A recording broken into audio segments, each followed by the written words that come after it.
स्वतंत्रता दिवस पर प्रधानमंत्री नरेंद्र मोदी ने लाल किले से 12वीं बार देश को संबोधित किया। पीएम मोदी ने शायद पहली बार अपने संबोधन के पहले 15 मिनट में पाकिस्तान का जिक्र करते हुए कहा कि खून और पानी एक साथ नहीं बहेगा। पीएम मोदी ने कहा कि ऑपरेशन सिंदूर से पाकिस्तान की नींद उड़ी हुई है। इसके बाद पीएम मोदी ने पाकिस्तान का नाम लेकर कहा कि भारत अब न्यूक्लियर ब्लैकमेल नहीं सहेगा।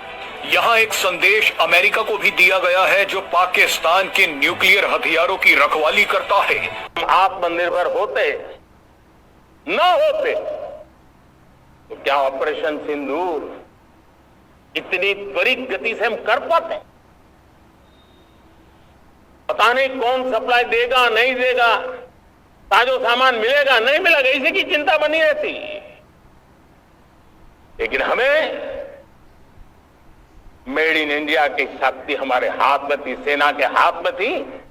इसलिए बिना चिंता, बिना रुकावट, बिना हिचकिचाहट हमारी सेना अपना पराक्रम करती रही। चीमा साहब ये बताएं, ये जो बयानात अब मैंने आज सुनाया वो एक बड़ी वॉर मॉन्गरिंग वाला बयान है ना, इंसान बन जाओ वरना हम तुम्हें सबक सिखा देंगे, ये हो गया कि पाकिस्तान के लिए सीरियस थ्रेट है जो ये बातें हैं। क्या ये किसी चीज का पेश खैमा है? पाकिस्तान की इस्टेब्लिशमेंट को अब इस जगह पे इस मरहले से आगे निकलने की जरूरत है और पूरा पाकिस्तान थक चुका है। अब आपको इंडिपेंडेंस डे वाले दिन एक खुशखबरी और देता हूँ। हमारी इकोनॉमी ने आंसर दे दिया है। ये सारे जो बड़े बड़े इकोनॉमिस्ट हैं, इवन कि डोनाल्ड ट्रंप को भी मुंह तोड़ जवाब है सबको।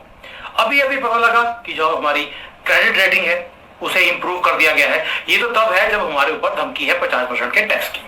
ऊपर से एक और न्यूज आती है कि जो हमारा इन्फ्लेशन है वो कम हो गया है। It is now very very low. और आपको मालूम है तीसरी न्यूज ये है कि जो हमारी जीडीपी है वो 6.5-6.9 की रेशो से वो बढ़ रही है। मुआशरे की बीमारी है ये ज़हनी कैफियत है हर शोबे से ताल्लुक रखने वालों की। आपने कभी सोचा नाज़रीन कि हमारा सबसे बड़ा मसला क्या है? हमारा सबसे बड़ा मसला ये है कि हम अपना हक लेने की कोशिश में कई लोगों का हक मार देते हैं। हम इतने खुदगर्ज हो चुके हैं बतौर माशरा, हम इतने सेल्फिश हो गए हैं कि हम सिर्फ अपने आप को देखते हैं, अपना हक मारने के लिए दूसरों के हक को मार देते हैं, रोन देते हैं।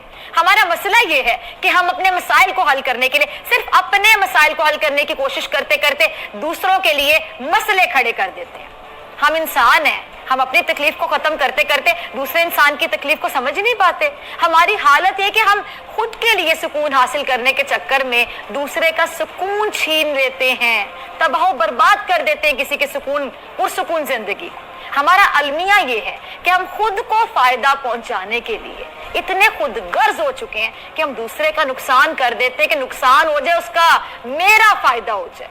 और ये हाल क्रिटिकल नजर आ रही है। ये कोई इतना वो मजाक नहीं है। मोदी साहब इसको किसी डायरेक्शन में, ये सारी की सारी अपॉर्चुनिटी है नरेंद्र मोदी के लिए, याद रखिएगा। दोस्त जो थिंक कि ये मोदी को मुश्किल में डालेगा, नहीं, मुझे नहीं लगता। मुझे नहीं लगता ये मोदी को मुश्किल में डालेगा। मुझे लगता है कि ये मोदी के एडवांटेज में जाएगी। मैं ये चीज समझ रहा हूँ। बिकॉज देखिए, पॉलिटिशियन जो होते हैं ना, याद रखिएगा, politicians are always looking for their interest. Politician अपने इंटरेस्ट को वॉच कर रहे होते हैं। वो कभी भी नहीं चाहते कि उनके लिए उनको इग्नोर, उनका सिलसिला जो है ना वो अंडरमाइन हो। So they will always be looking for for interest. और एक बात बताएं, अभी इंडिया के अंदर जो कुछ हुआ है, मोदी साहब ने जो कुछ किया है या जिस तरह सिचुएशन डेवलप हुई है, आपको लगा नहीं है कि मोदी साहब is equally looking for his interest and India's interest? His interest is to stay in power. जो अमित शाह साहब अगले दिन टीवी पे पार्लियामेंट में, संसद में कह रहे थे, क्या बोला वो? संसद में ये कह रहे थे कि भाई साहब तुमने 20 साल वहां रहना है। तो आप क्या समझते हैं कि ये बीजेपी और ये आरएसएस वालों को सुनेंगे कि मोदी 5 साल 75 में रिटायर हो जाएगा? मोदी अगले 10 साल नहीं रिटायर होना। अगर रिटायर हो गया तो मैंने वो 25 साल का प्रोजेक्ट लेके आया कम से कम। अनटिल एंड अनलेस कि ऑपोजिशन इतनी फियर्स कैंपेन करे, इतनी तगड़ी कैंपेन करे कि उनको आउट कर दे। इस चीज को जहन में रख, keep this in mind. Opposition इतनी सवेयर कैंपेन करे, इतनी सवेयर कैंपेन करे कि उनको जनाब ये समझ लगे कि नहीं यार ये तो हमारे पास की गेम नहीं है, हमें तो इसमें नहीं, वो हम तो नहीं कुछ कर सकते। समझ रहे हैं बात? इससे ज्यादा कुछ नहीं होने वाला। समझ रहे हैं जनाब?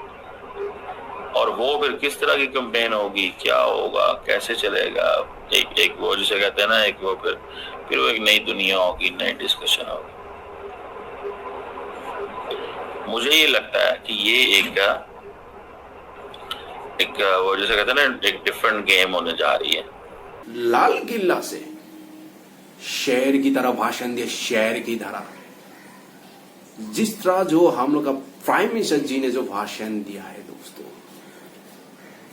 जो ये पाकिस्तानी जो ये पानी के लिए गिरगिरा रहा है, पानी के लिए धमकी दे रहा है, ये धमकी हिंदुस्तान के सामने चलने वाला नहीं है दोस्तों। ये पानी हिंदुस्तान के है और हिंदुस्तान का हक है और हिंदुस्तान को सिविलियन को मिलेगा दोस्तों। ये पानी कभी पाकिस्तानी को नहीं मिलेगा दोस्तों। जो पाकिस्तान का भी जो बयानबाजी कर रहा है, ये पाकिस्तानी का आदत है दोस्तों।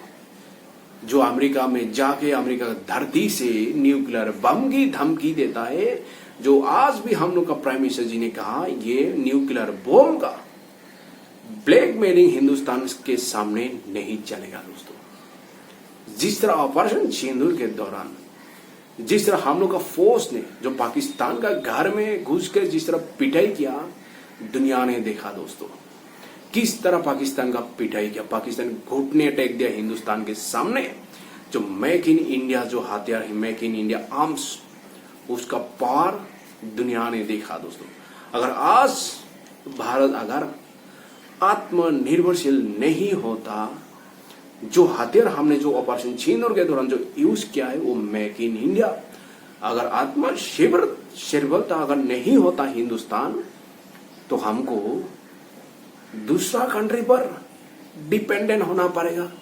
दूसरा कंट्री कब हथियार सप्लाई देगा ये नहीं देगा, वही टेंशन में रहना पड़ेगा। इसलिए भारत को आत्मनिर्भरशीलता बनना पड़ेगा दोस्तों। जिस तरह हमारा हिंदुस्तानी गवर्नमेंट ने जो आत्मनिर्भरशीलता जो ये प्रोजेक्ट लिया है दोस्तों, सक्सेस भी मिल रहा है हिंदुस्तान को। एक के बाद एक जिस तरह भी टेक्नोलॉजी हिंदुस्तान को जो हासिल हो रहा है दोस्तों। और जो दोस्तों ये जो अमेरिका जो टैरिफ का गेम जो हिंदुस्तान के साथ जो खेल रहे हैं, कभी 25%, कभी एडिशनल 25% बढ़ा के 50% कर देता है।